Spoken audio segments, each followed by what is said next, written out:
Почитувани граѓани, почитувани медиуми, ја користиме оваа можност, овој прес, да информираме јавноста дека на денешната 13-та седница на Советот на општина Струмица беше изгласана одлука која беше предложена од градоначалникот и усвоена со мнозинството гласови на советниците од ВМРО ДПМН, каде е започната првата фаза, така наречената прва фаза на оптимизација на образовниот систем во општина Струмица.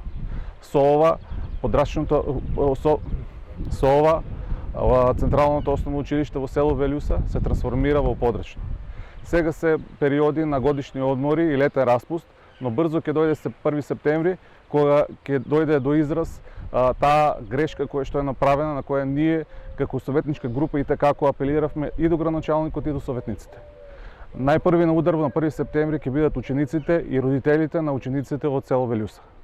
Потоа на удар ќе бидат наставниот кадар и како трето ќе биде самото населено место Велјуса. Сакаме да апелираме дека овој прес не е за политички поени.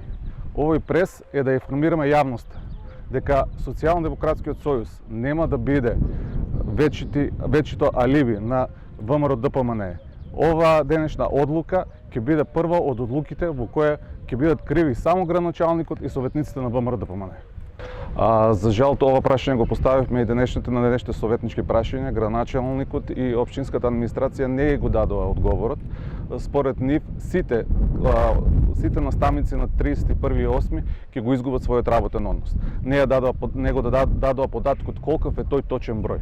Не знаеме и точно колков број од наставниците на неопределено работно време ќе бидат префрлани во други училишта и ќе бидат нивниот, дали ќе имат целосен фонд на часови, дали ќе бидат трансформирани во образовни асистенти. Буквално на денешните советнички прашања градоначалникот не ни даде никаков одговор.